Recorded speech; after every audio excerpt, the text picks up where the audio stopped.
네, 안녕하세요. 주식 후견인 문견우입니다. 오늘은 일동제약에 대해서 한번 알아볼까 합니다. 주변에서 이야기도 많이 들리고 제게도 매수 건의도 들어왔던 종목인데 이런 종목들은 제가 개인들이 진입하기에는 좋지 않은 종목이라고 몇 번 말씀을 드렸어요. 바이오 제약 종목들은 전문적인 지식을 가지고 있는 사람들도 판단하는 게 쉽지 않고, 그리고 캐시플로우처럼 회계인의 감사를 받지 않고 전적으로 연구 자료를 회사 측에서 제공하는 그런 내용만 믿어야 해요. 그리고 언론에 대한 부분에 전적으로 의존을 하게 되겠죠. 무슨 어떤 임상 실험이 통과를 했다, 뭐를 하고 있다, 이런 식으로 하기 때문에 휘말리기도 상당히 좋은 종목입니다. 그렇기 때문에 오늘 이 종목에 대해서 한번 알아볼 거고요. 일단 차트에 대해서 먼저 보도록 할게요. 차트적으로 보면은 전체적인 흐름이 상당히 높게 올라가고 있죠. 구간대는 이렇게 찍어 올려주고 있는 거고, 여기 보시면 여기 고점에서 한번 막힌 게 보입니다. 그리고 여기 아래까지 내려오진 않았죠. 내려오진 않았지만 제가 봤을 때는 정상적인 흐름은 아닌 것 같아요. 뒤로 돌려보시면, 자, 주가가 보셔도 아시겠지만 박스권 자체가 대부분이 여기서 크게 넘질 않았어요. 그죠? 여기가 지금 횡보로 있는 게 적어도 5년 이상입니다. 그런데 단기간에 어떤 모멘텀으로 이렇게 올라온 거예요. 여기까지. 이렇게 된다고 치면은 이게 그 누가 봐도 정상적이진 않은 거죠. 이 구간에 대해서 어떤 모멘텀이 들어왔을 거냐, 모멘텀. 이걸 한번 찾아봐야 될 텐데, 제약 바이오기 때문에 뻔합니다. 이 기관에 진단키트 관련이란 건 사람들이 대부분 알고 있을 거고요. 또 오미크론에 대한 이야기가 많으니까 수급이 당연히 많이 모였겠죠. 그래서 거래량 여기 보시면은 거래량이 미친 듯이 터진 걸 볼 수가 있어요. 아마 이 구간에 있었던 거래량 모두 다 합쳐도 여기에 처음 일주일의 거래량도 안 될 겁니다. 그만큼 관심이 많은 건데요. 일단 이거는 봤으니까 재무적인 걸로 한번 보도록 하겠습니다.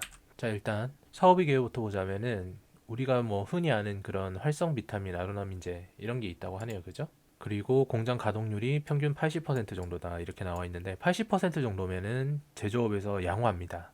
왜냐하면 20% 정도는 여분을 남겨놔야지 그 수요가 과다하게 들어올 때 공급을 맞출 수가 있잖아요. 그래서 기본적으로 수요에 대해서 80% 정도는 맞춰놓고 있어요. 예비 20% 정도를 주기 위해서. 그래서 이건 양호한 거고, 다음 걸 한번 보자면 여기 보시면 알겠지만 아로나민이라고 되어 있잖아요. 그 아로나민, 우리가 흔히 아는 아로나민 골드, 피로야 가라 이거잖아요. 이거인 회사가 갑자기 왜 이렇게 매출이 났을까? 사람들이 일을 많이 해서 힘드니까? 아니겠죠? 자, 일단 재무적인 걸 보시면은 매출액은 5천억 정도 조금 넘게 나오긴 한데 당기순이익이 계속 빠지는 상황이에요. 제약사니까 리베이트도 있고 그런 부분에 대해서 당연히 있겠죠. 그리고 신규 제약보다는 아무래도 기존에 있던 아로나민 골드라는 거는 약사에게 좀 많이 영업을 해야 되는 거니까 리베이트적인 부분이 좀 있을 거예요. 그런데 최근에 보시면 부채 비율이 상당히 올라가면서 유보율이 줄어드는 걸 볼 수 있으실 거고요. BPS는 10,000원 정도니까 제약사 치고 나쁘지 않은데, 재무제표 자체가 제약사에서 나쁘진 않아요. 그런데 경남제약이나 우리가 아는 제일파스 이런 애들 있잖아요. 그런 애들도 대부분이 평균적인 영업이익이 손실이 나진 않습니다. 그런데 지금 이렇게 손실이 나면서 시가총액이 현재 시간으로 1조 319억이다. 뭔가 문제가 있겠죠. 다음 걸 좀 볼게요. 자, 역시나 코로나19 신속 항원 검사 키트 유통이에요. 그죠? 뭐 레피젠과 공급 계약을 체결했다고 밝혔다. 심지어 이거는 얘들이 제작을 한 것도 아니고 제작사인 레피젠하고 공급 계약을 체결한 거예요. 그러니까 중간에 유통을 갖다가 먹는 거죠. 여기 레피젠 자체 기술이 이런 거 다 필요 없어요. 왜냐하면 일동제약이 개발한 게 아니니까. SD 바이오 센서, 그다음 시젠 이런 회사하고는 완전히 다른 겁니다. 개념 자체가 달라요. 시젠, SD 바이오 얘들은 제작인 거예요. 제작인데 이거는 지금 유통인 겁니다. 유통. 그러면 마진 자체가 다르겠죠. 유통해봤자.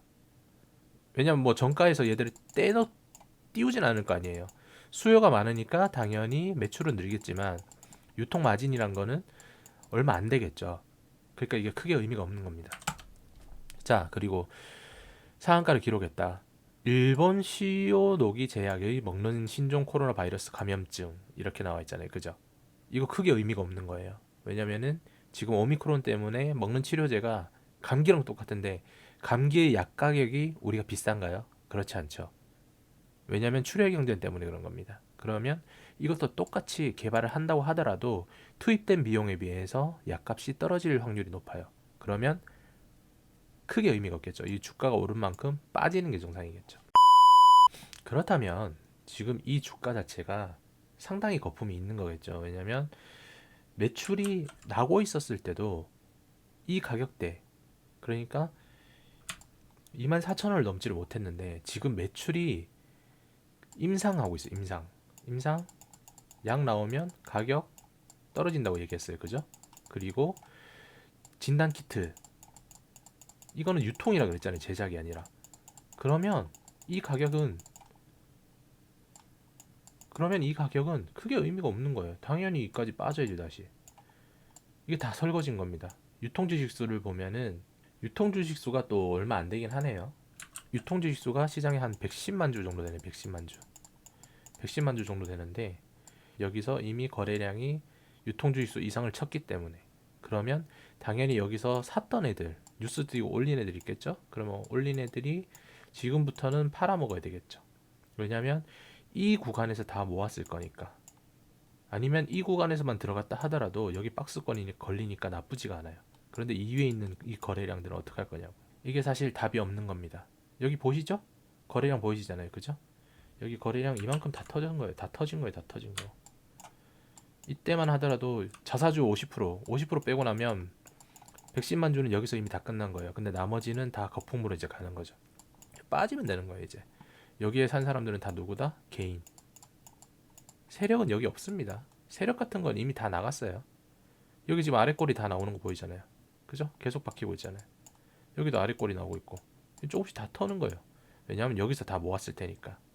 여기 거래량만 보더라도 이미 끝난 거거든요. 사실 여기 거래량 보세요. 1300이잖아요. 1300. 여기도 여기 두 구간만 하더라도 전체적인 수량을 넘어선 거예요. 넘어선 거. 그럼 당연히 이 과정에서는 거래량 없이 천천히 팔거나 했겠죠. 또 올리면서 여기서 다 팔았거나. 끝난 겁니다. 진단키 투주는 제가 항상 말씀드리지만 조심을 하셔야 돼요. 왜 그러느냐? 미국에서는 국산 평탄화라는 이야기를 많이 했는데 이거는 일반인들도 많이 하는 겁니다. 왜냐면 뉴스에서 계속 이야기를 했기 때문에. 그리고 우리도 이야기를 많이 했어요. 우리도 이야기를 많이 했다. 그런데 단지 이야기가 다르게 나온 거예요. 곡선 평탄화가 쉽게 이야기하면 사회적 거리두기예요. 우리 뭐 자가격리되고 이런 거 있잖아요. 이런 부분. 왜냐면 초창기에 곡선 평탄화를 하지 않았다면 대규모로 감염이 됐겠죠? 그러면 평균 병상수가 있을 거 아닙니까? 기본적으로. 왜냐면 뭐 우리가 5천만 국민이 있다고 해서 국민이 있다고 전체 병상을 두진 않잖아요. 각 국가의 병상의 경우 1000명당 미국은 2.1명, 한국은 11명 정도가 된다고 합니다. 이 초기에 이걸 막지 않았다면 엄청나게 터져서 의료 과부하가 왔겠죠. 물론 우리도 지금도 오고 있지만 이 부분에 대해서 곡선 평탄화를 했기 때문에 현재 미국은 어느 정도 해소가 된 거예요. 곡선 평탄화로 인해서 모든 바이러스가, 제가 저번에 바이러스에 대해서 한번 말씀드렸죠. 바이러스는 시일이 지날 때마다 숙주에게 유리하게 변한다. 왜냐면 숙주가 살아야 자신도 살기 때문에. 그죠? 그렇기 때문에 곡선 평탄화로 인해서 오랜 시간을 끌어온 동안 바이러스는 진화했고 치사율은 낮아진 거예요. 앞으로도 치사율이 낮아졌으니까 감기처럼 끝나겠죠. 자, 이제는 독감과 같다. 진단키트 의미 없죠. 그 다음에 치료약 감기죠. 의미가 없는 겁니다. 이 곡선 평탄화라는 게 뭐냐에 대해서 조금 더 설명을 드리자면, 곡선 평탄화는 이런 거예요. 바이러스가 걸렸을 때 감염자, 감염자 수, 그럼 이게 시간이겠죠? 시간인데 초창기에는 이렇게 올라가서 감염이 되면은 이 부근에서 병실이 과부하되겠죠. 그러면은 코로나 확진자들 때문에 다른 중환자들이 죽는 경우가 발생합니다. 이런 걸 막기 위해서 사회적 거리두기를 하면서 이렇게 평탄화를 시키는 거예요, 이거를. 그러면 여기보다는 여기가 부담이 덜겠죠. 그래서 우리가 했던 겁니다. 사회적 거리두기. 물론 지금 상황에서는 뭐 만족할 만한 결과를 가져오지 못했는데, 이거를 사회적 평탄화, 그 곡선 평탄화라고 이야기를 하는 거예요.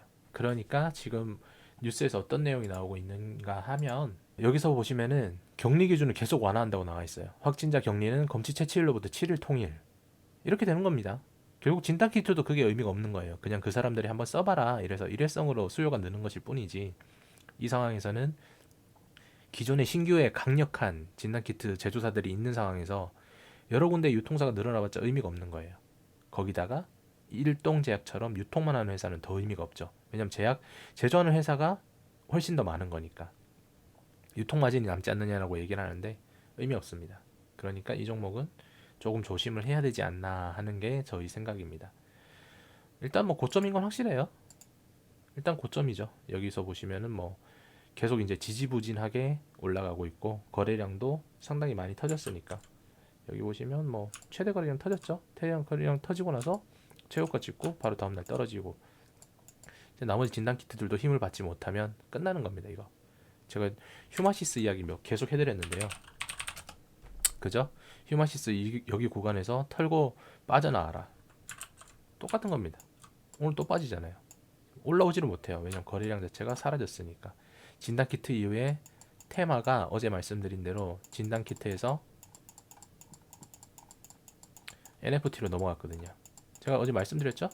테마를 워낙에 여러 개 많이 돌려먹었기 때문에 하나에만 수급이 몰릴 수 없다고. NFT 가고 메타버스 가고 다시 게임주 가고 계속 도는 겁니다. 그리고 이제 진단키트 때문에 뭔가 풀렸다고 생각되면 이제 여행주나 이런 완화주 풀리겠죠. 위드 코로나주. 끝난 거예요. 사지 마세요. 사지 마시고 어느 정도의 이제 투기가 아닌 좋은 종목들로 매수 한번 해보시기 바랍니다. 제가 중간중간에 추천드리고 있는 종목들 매수해 보시면 한 달 후에 결과치가 확실히 바뀌실 거예요.